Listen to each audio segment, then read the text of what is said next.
Dali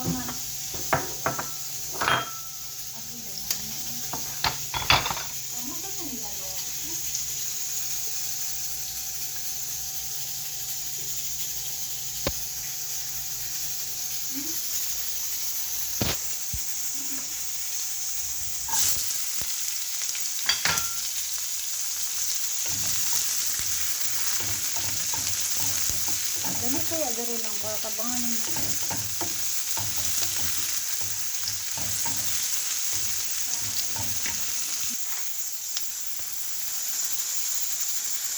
Luto na yung tiny grind chicken. Okay, next. Hanggang sa mag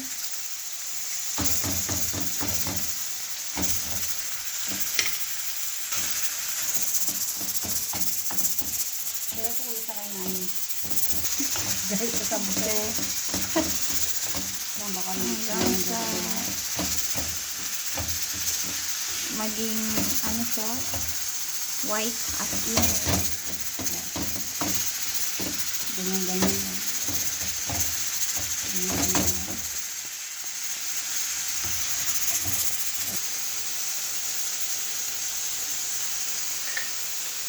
Coriander. A little bit of salt.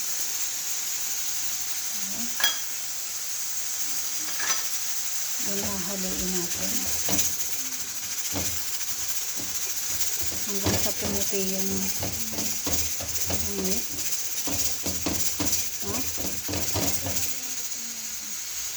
Yung doorbell. Oo, dyan ka lang muna. Dyan ka lang, baka hindi natin marinig yung doorbell dito. Yan, haluin lang yung doorbell hanggang sa maluto natin yung meat.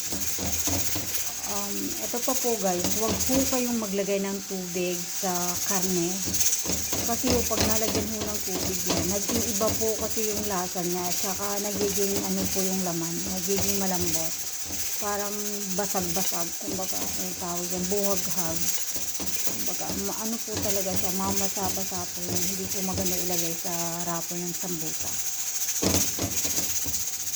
Kaya kailangan mo talagang maluto siya sa kanyang ano lang, tubig, sariling katas po mula sa karne. And itong parsley na inano natin, ito ho yung pampasarap po sa karne, which is the secret of this sambusa dish ng Saudi people.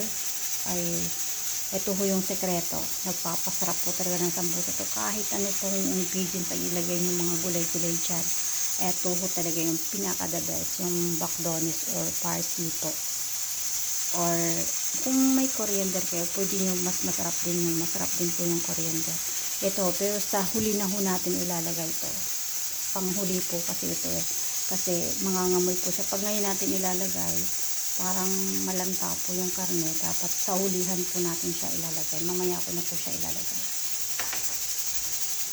Ayan siya nga ho pala, nagdagdag din ako ng paprika para pampakulay o pampadagdag ng lasa at saka aroma ng sambusa. Ayan, kung gusto, optional po itong paprika, pwede nyo naman ho siyang hindi lagyan at pwede nyo hindi po lagyan or lalagyan, nasa inyo po yun, optional po kasi ang pagluto ng sambusa kung ano ho yung gusto nyong lasa. Pero para sa akin, ilalagyan ko ng paprika kasi naiba po kasi yung ano niya, yung parang kulay na rin. Pwede nyo ring lagyan ng tomato paste pero hindi ako naglalagay. Minsan naglalagay ako, minsan din hindi. Depende po sa wrapper na babalot din sa sambusa na gagawin. Ganyan lang po, halo-haloin lang. Yan. Kapag tingin nyo na may okay siya, takpan natin. Siguro mga 3 minutes or 4. Yan. Tatakpan.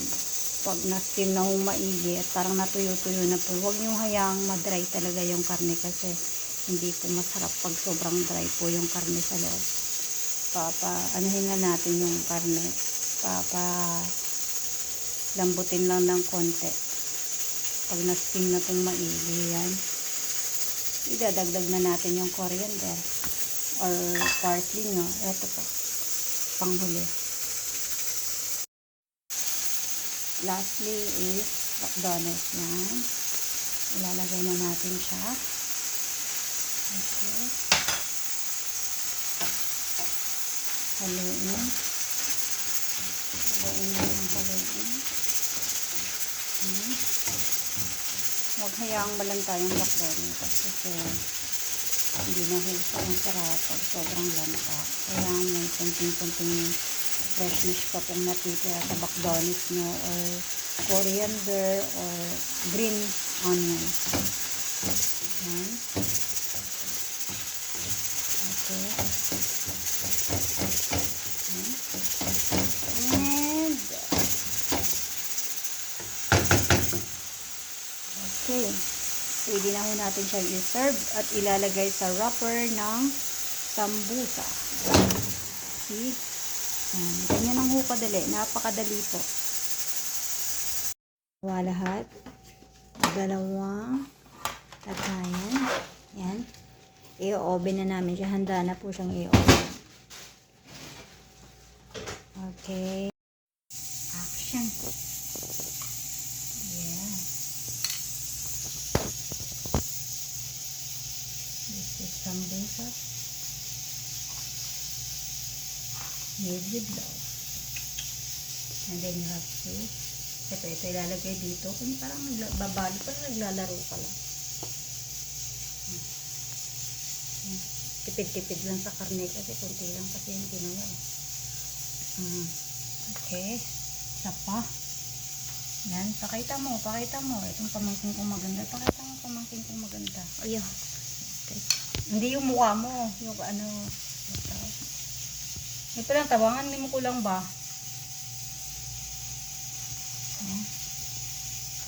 Okay. Hindi na ako gumamit ng gloves kasi wala namang gloves. So, dahan-dahan ilalagay. 1 spoon lang talaga. Yan, nakasukat na kasi sa akin yan. 1 spoon lang talaga. Enough na po yun. Yan, tapos, parang nagko-corner-corner ka lang ng triangle. Yan. Triangle kasi yung forma niya. Yan. And then, tupe. Lalagyan natin ito para hindi siya mag-open pag nilalagay sa oven. Hindi ko siya nilalagyan ng, hindi ko siya piniprito. Ino-oven lang po talaga dito kasi ayaw nila ng mamantika. Pwede nyo naman din gawing piprito nyo. Depende po sa inyo. Optional po talaga prito. Pero dito, mostly kasi ginagawa dito. Yung oven lang po or air fry lang. Yan. See? Ganon. Ganito. Ayan. Tatlo na yung sambusa ko. Yan. See? Yan. Okay. Mamaya uubusin ko to. Yan lang muna.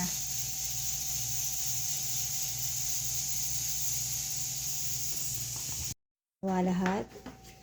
Dalawang lagayan. Yan.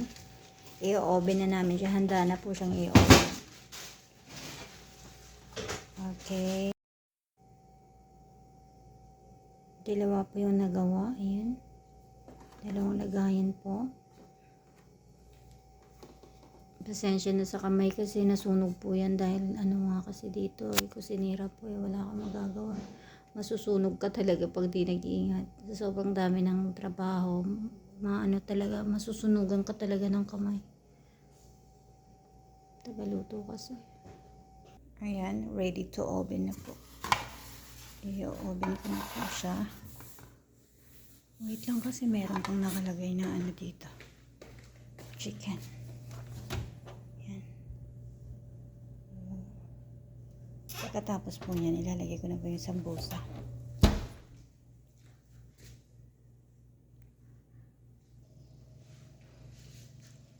Itatabi ko na lang to. Kasi may nakalagay may manok na kasi fried chicken in the oven pala. So Sorry. Para sa aking Monday.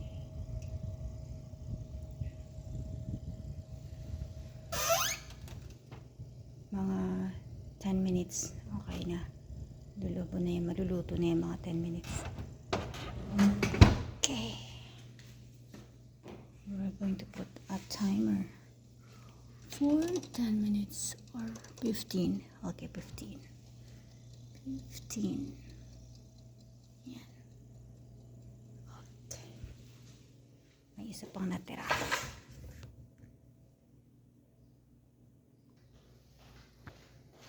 Ito na yung unang nilagay. Yan, luto na. See? Hindi siya mamantika. Okay. Yan. Crunchy po siya pag kinakain. Tingnan nyo.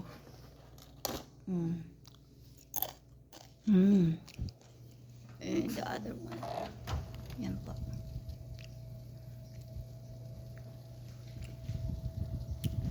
The chicken.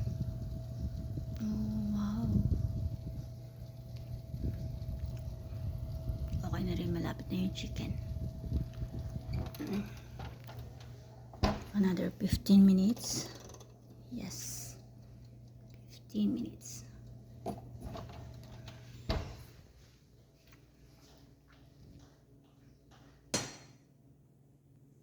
Okay, ilalagay na natin tong ating sambusa sa unang lagayan. Yan.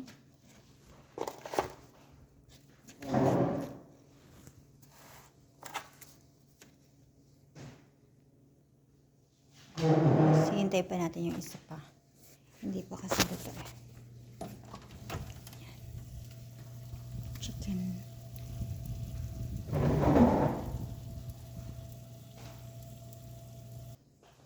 Final one. Sambusa. See? Ito.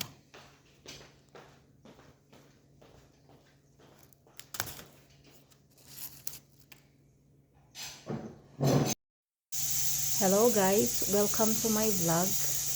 Sa vlog na to, ipapakita ko sa inyo kung paano gumawa ng sambusa. First, ito po yung gagawin. Ground meat ng chicken. And these are our ingredients. Ito po, garlic, sibuyas, coriander or bakdones. Kung wala kayong coriander, pwede naman bakdones or green onion. Ito yung mga barat nila, yung mga seasonings ng Arabic food. This is black pepper, coriander, little bit of salt. Ito naman is mixed seasoning po yan, 7 or 5 po yan. Yan, halo-halo na po yung isang yun. And then, ilagay ko na po yung kawali. And then, isusunod na natin yung mantika. Kunti lang. Ayan.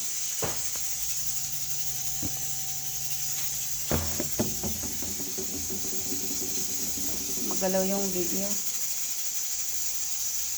Pause ko muna.